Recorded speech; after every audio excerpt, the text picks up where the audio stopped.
I'm ready. I'm ready. I'm ready. Hello, hello, hello. I'm ready. I'm ready. To be honest, I've been sitting here for the last like 10 minutes, not recording yet, but now I'm ready because I say so.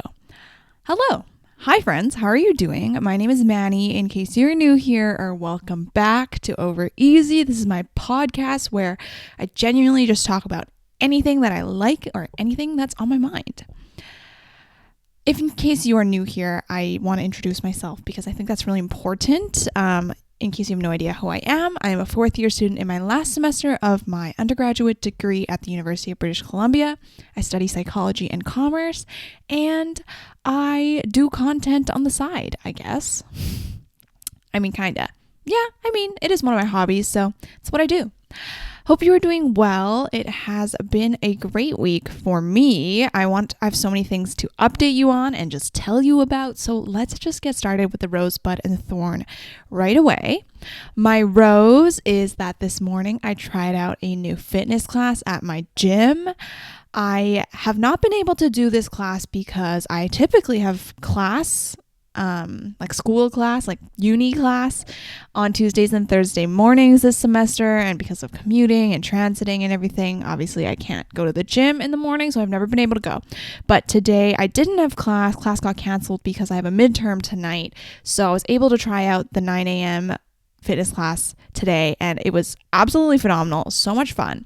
It was basically, I don't know if you guys have this. It's like a TRX frame where there's like apparati and bands and things attached to it, and basically everyone gets their own station, and we were doing a circuit of different strength training exercises and stuff like that, and it was so much fun.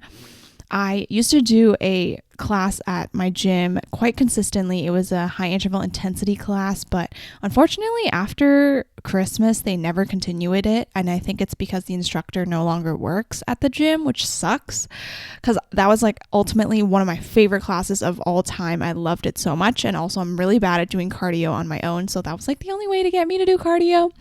But this is like, what the class I took today was genuinely like I felt the same feelings as when I did my HIIT class before, like similar levels of intensity. I just felt so good after, and it was just genuinely really fun. I also really liked that it was like a mix of different ages. So I think I was one of the youngest. There was like a girl that was also around my age who was in the class, but then there were a bunch of like older women, like actually old people, and then it was just great. So even though there was like a mix of both ages and abilities, the class was still catered and you're able to do it to your own level. So obviously if you're a little more fit and strong, then you can do the harder modifications, but if not, you can always do the easier modifications. Anyways, I just feel so good. It's been a while since I've had a fitness class that made me feel so good. Yeah, I'm kind of like off my fitness game right now. I'm not as in love with it. Like I love going to the gym and I think I always will, but recently I haven't been in as much love as before and I haven't felt as much passion. So it's good to feel that again because I kind of lost it for a little bit. So that's my rose.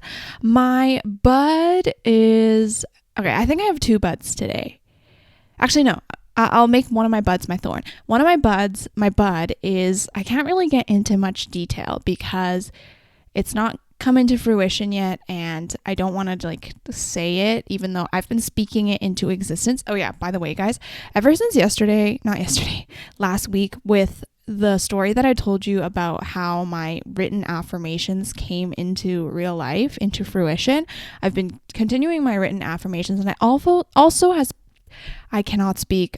My brain is going too fast.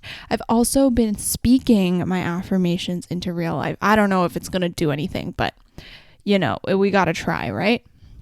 So I've been speaking my affirmations, but anyway, I am quite certain with my plans for after undergrad, at least for the rest of 2022, which really, really excites me. I am so excited for them.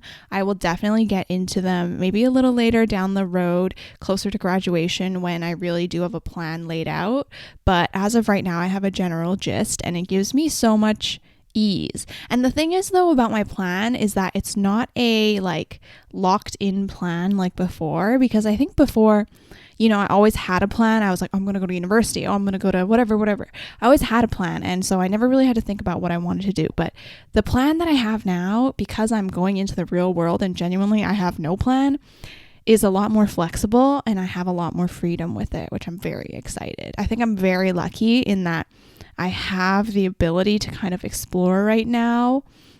And I also have been saving up since the first time I started working in college. So I'm very excited for my plans for after university, but we'll definitely talk about that later on because it's not super set in stone yet, but I have a general gist and there seems to be no logistical things in my way.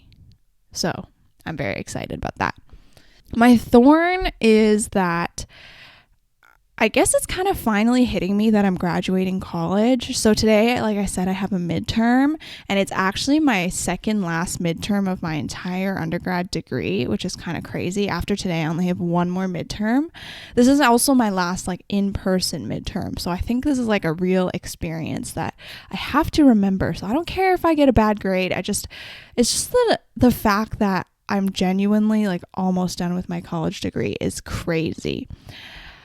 Yeah, so that's my thorn. It is finally hitting me that I will be graduating at the end of April. I mean, hopefully. I mean, barring everything, I should be fine. But it is quite crazy to feel that and to finally, I guess I'm finally accepting that I need to move on and that the next stage of life is waiting for me. And I'm quite excited about it, actually. So it's not really a thorn, but when I was little, I was really, really bad about saying goodbye to things and letting things go. I was quite adamant on keeping things the way they were, and I really didn't like change. But I think given COVID and how the world has changed, and now I'm a little bit older and a little more mature, I think I'm a lot better at knowing when it's time to let go to things. So this year, there's going to be a ton of life changes for me, which is really, really scary, but also I'm really excited about it. And I'm very sad that this part of my life is ending soon. Oh my God, I can feel tears coming up into my eyes right now. I'm not even joking.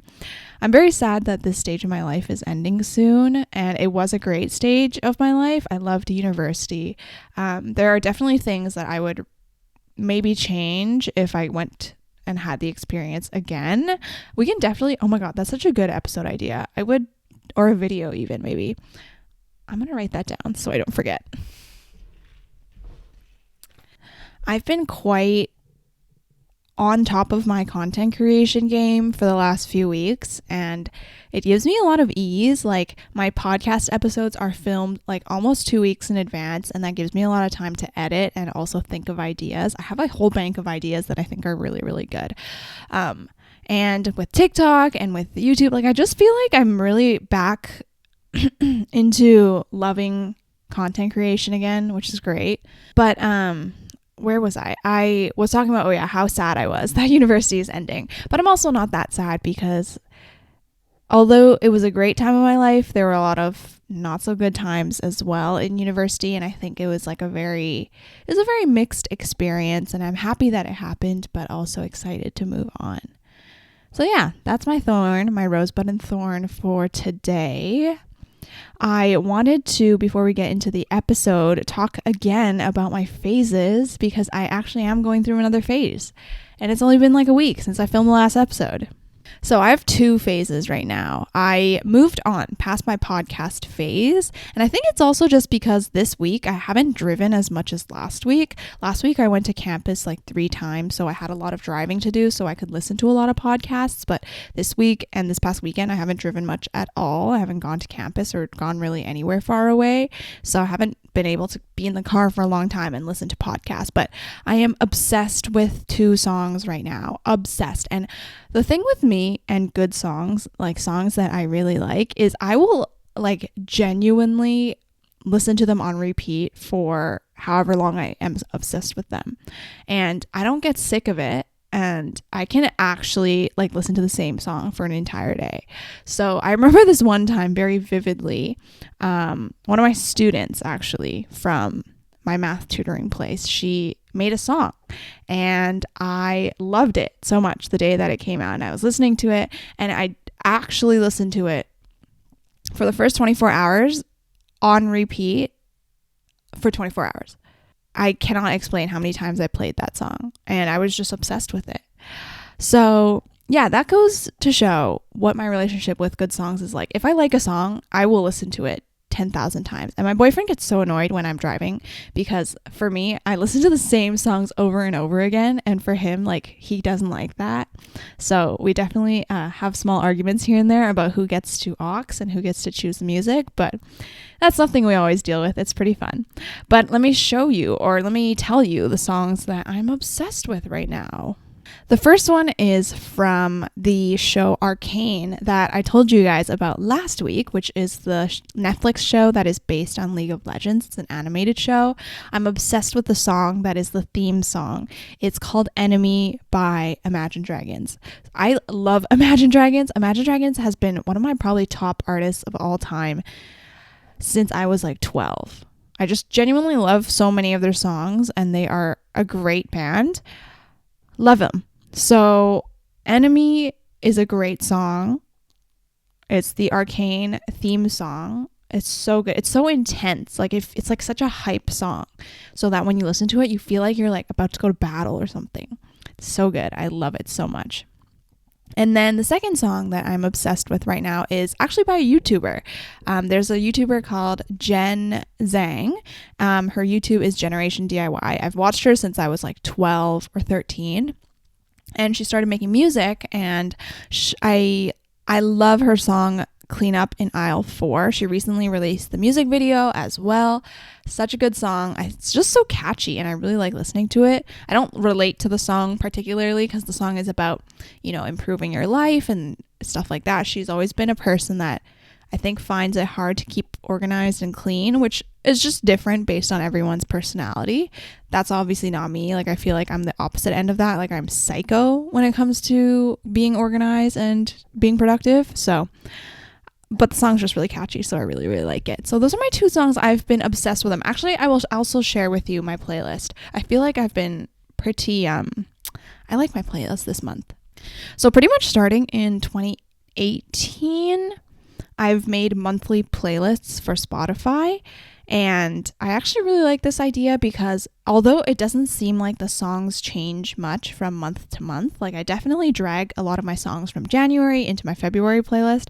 When I go back and I go to like last year's playlists or even like playlists from before that, I just am reminded of the times that I was in life, and I can really like reimagine what I liked about those songs, how I felt when I was listening to those songs and stuff like that.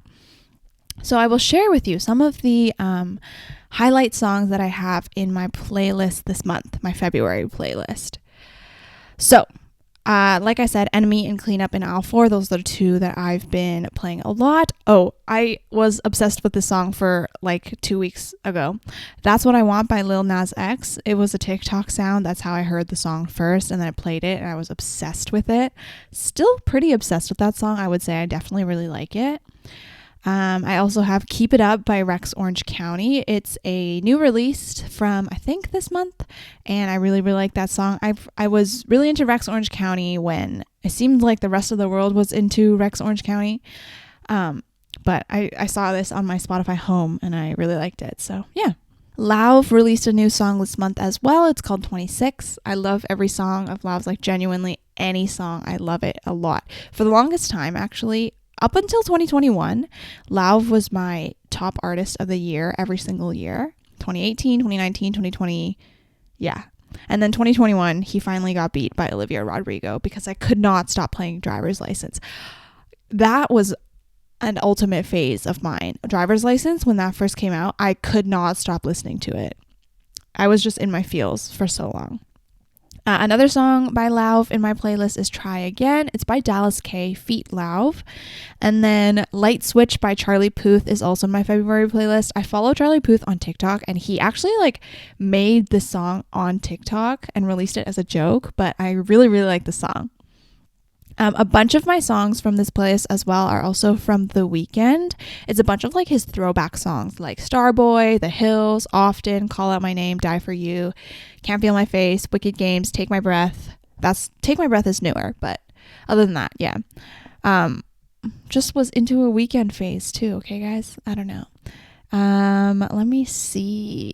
Oh, Woman by Doja Cat. Love that song. And then my 3 favorite songs from Red Taylor's version is Starlight, All Too Well, the 10-minute version, and All Too Well, the normal version. Those are like my 3 top songs, and I have them in my playlist. But yeah, that's my February playlist, the gist of it. Really, really am obsessed with music. I think like every one of those songs, I had like 2 or 3 days that I listened to it nonstop.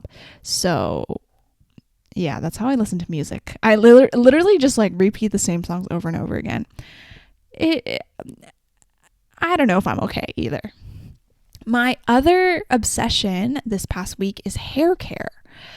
I feel like since COVID has started, I've been really trying to get into making my skin better, just like taking care of myself and like wearing clothes that make me feel good, not just wearing sweatpants all the time, taking care of it. And recently I've been into like taking care of my hair for real. I kind of was always like into it here and there, but like I think this past week I was genuinely like, I've been trying new things. So I guess I want to share one product. I was just thinking about it today, and I think I want to do like a whole self-care vlog where I share my skincare and my hair care and all this stuff. So I'm not going to get into too much detail, but I want to share this one thing that I bought. Also, recently, or for the Sephora holiday sale, I bought the Olaplex System, which was number 3, 4, 5, and 7? 3, 4, 5, 6, 7? I think I only have 4. It was like the shampoo, the conditioner, the hair mask, and the bonding oil. And I do really like the hair mask and the bonding oil. I feel like those really, really helped my hair. The hair mask, I put it in today actually. When I use it like once a week, I feel like my hair gets a lot softer. And then the hair oil is really good because if I don't use it, my hair dries really, really frizzy. And that just helps with keeping it together and a little less frizzy. But I recently just bought the Way Detox shampoo and also one of the conditioners. I can't remember which one. I think it's the Fine Hair Conditioner. So I'm excited to try that out. I feel like shampoo and conditioner really don't, like, depending on the brand, don't make that much of a difference. Like, I feel like I always see the same results, but I don't know. But the one thing I do want to share that I really, really like is I bought this scalp brush from Sephora because it enticed me when I was in the checkout when I was shopping online. And I was kind of like, when I purchased it, after I clicked purchase, I was like, ugh, like I kind of think I wasted my money. Like I don't think it's a good purchase. It was like $13. And it's just this pink little silicone brush that has little pointies and you can use it to scrub your scalp.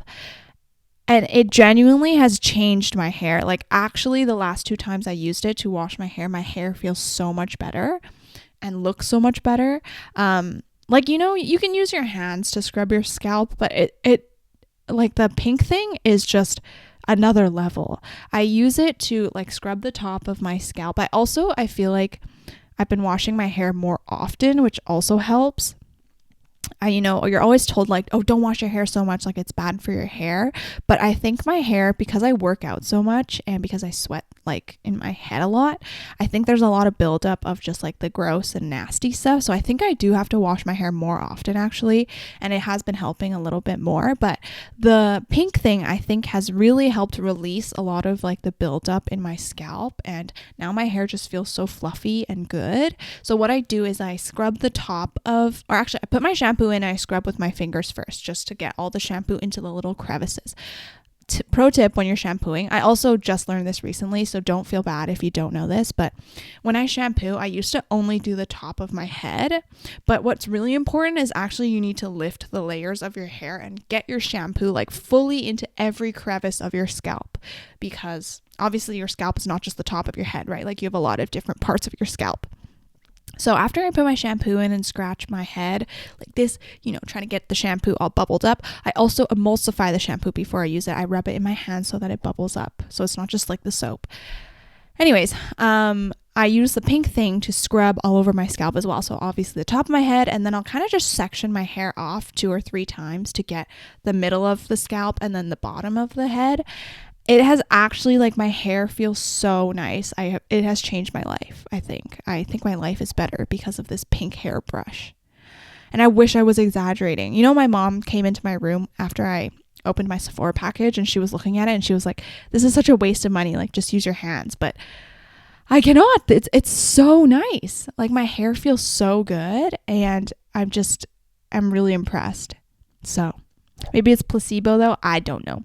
I think it has to do with the fact that I'm really getting into my scalp though, and like loosening all the scalp stuff. I don't really know what's in your scalp, but yeah, that's my other obsession. I've been obsessed with washing my hair, which is great. I feel like I used to have, like, before COVID, I used to have really, really nice hair, and I didn't have to take care of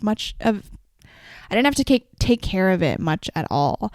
And then during COVID, it got kind of worse and it wasn't that good. But now I think I'm coming back to what it was like before. Also, my hair is a lot more curly nowadays, which is interesting. It used to never be curly or as curly as before. Okay, so those are my obsessions for the week.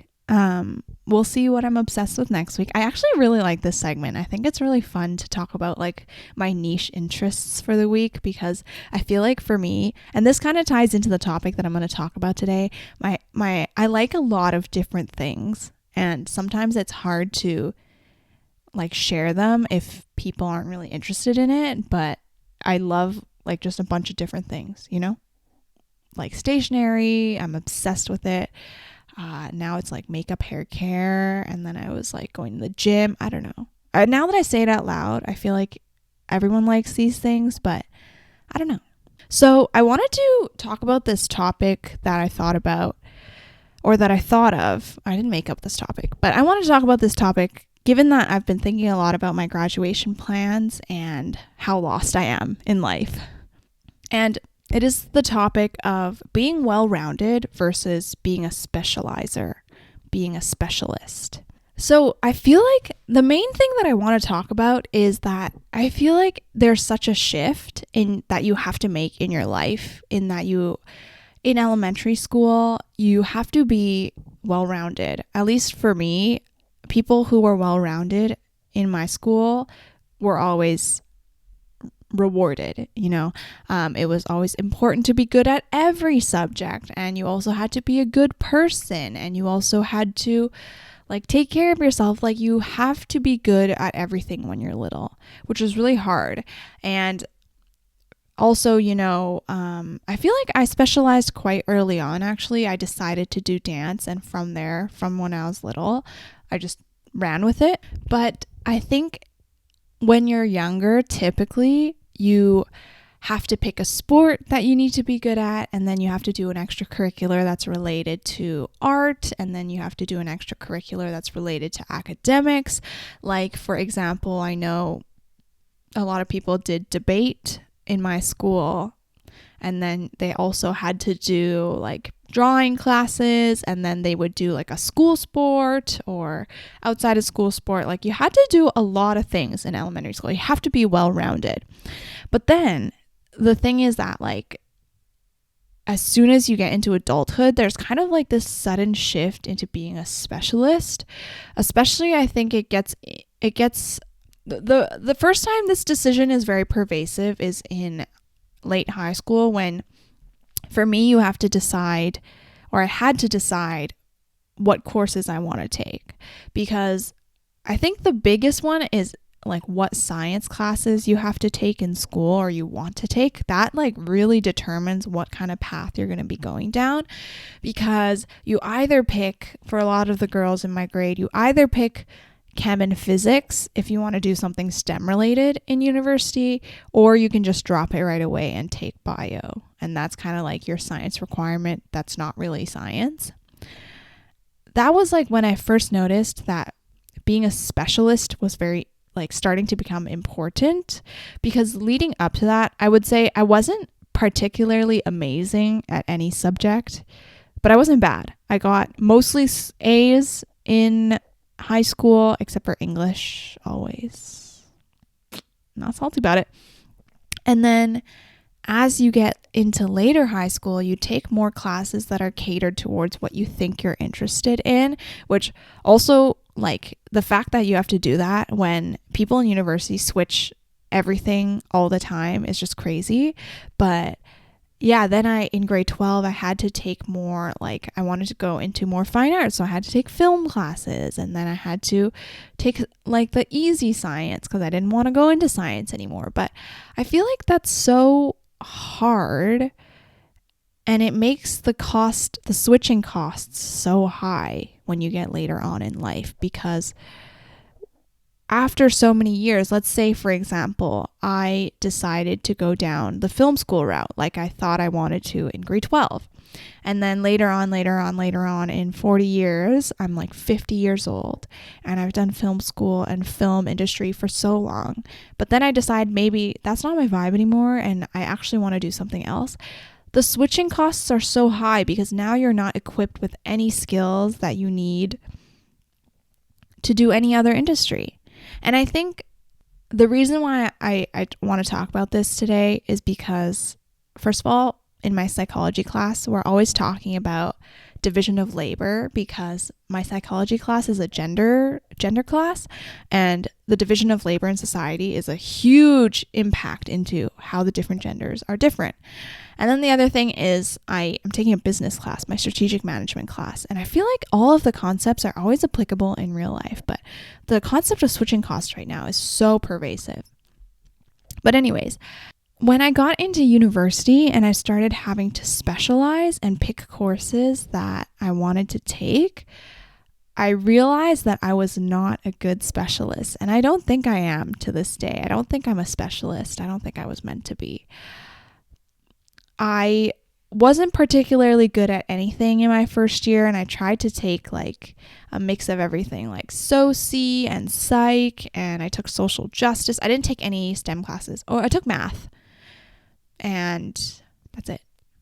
But I felt like I wasn't good at anything, and I feel like what I had heard before was that you're supposed to be good at like your field in university. Like that's how you know what you're supposed to major in, is you're supposed to be good at it.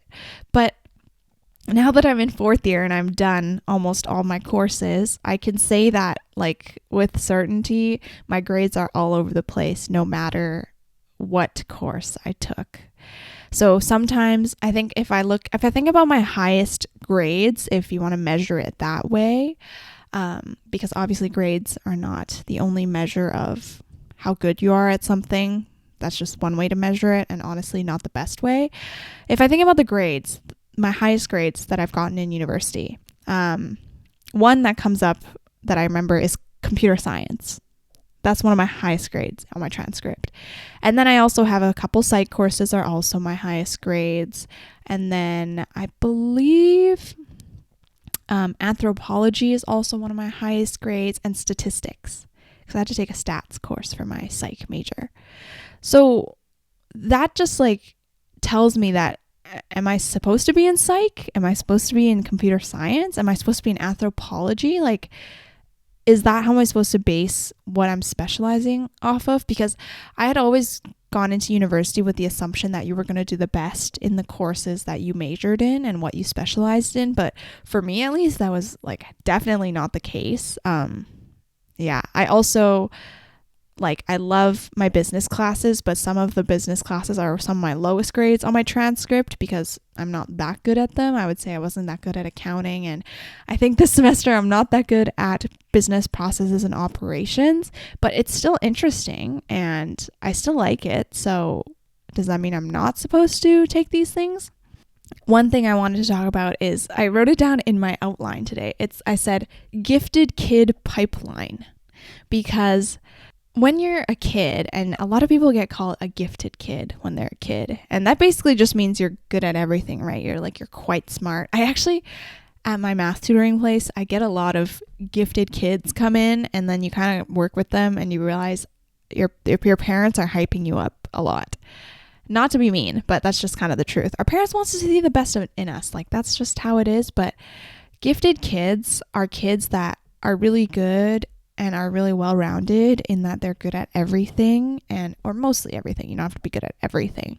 But I think it creates such a struggle, and it creates such an expectation when you get older, because when you get older, you actually require different skills. Like, you no longer have to be good at everything. You have to be good at one thing only, and you have to be really good at it.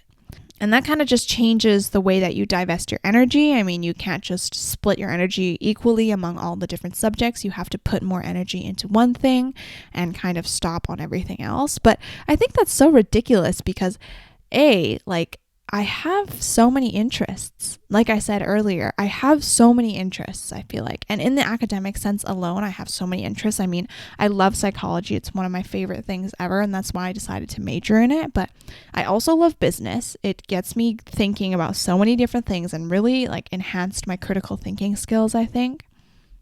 So I love that.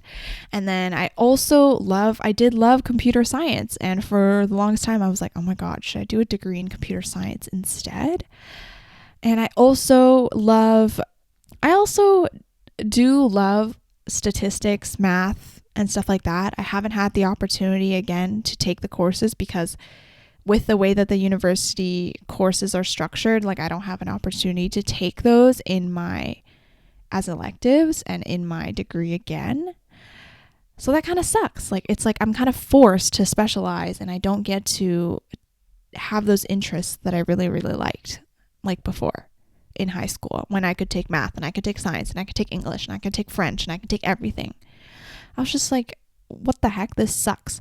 And now that I'm about to go into the workforce and thinking about going into the workforce, this is even more pervasive at this point.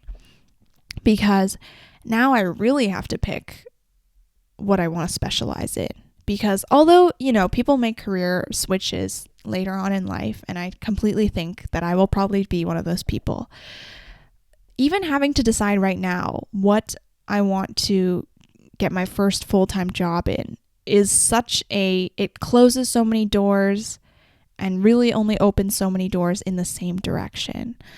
For example, if I want to go into education full time, well, now I have to spend more time specializing in that I have to get a degree in education and get my experience in education. And that closes a lot of doors. I could probably never think about being a mathematician ever again. And I can probably never think about really honing in on computer science professionally. I'm talking about at a professional level. I can definitely do it recreationally and as a hobby. I don't know. I think it's kind of sucky. And I also think this is what leads to a lot of people's unhappiness with their identity, is because you're only really comprised of one thing. And although, your identity is comprised of your personality, who you are, and all this stuff, a big part of it for people nowadays is what they're good at and what they specialize in. And for a lot of North Americans, what their career is, which really, really sucks. And when you're only doing one thing, I feel like it can be so stifling for your growth and for who you are as a person, because you only really have one metric that you can measure yourself on, right? For example, if I was a plumber, and the way that I measured or I could see my success is maybe if I could solve these problems with the bathroom faster. Right? And you measure this year I could do 100, and then the next year you do 300. That's such a small metric, and I feel like it comprises so much of your identity and what you feel about yourself, which kind of sucks. Whereas I feel like if you were able to do a lot of different skills in your occupation or in your life, then you could have a lot of different things to work on at the same time. I don't know. I feel like that's also because I'm a multitasker. I don't actually multitask. I like to switch things up a lot though. For example, when I'm studying, I'll do 30 minutes of one thing, then 30 minutes of the next thing, and then back to the first thing, and then back to the second thing, instead of going all at once. I'm really bad at that. I lose focus really easily. I don't know.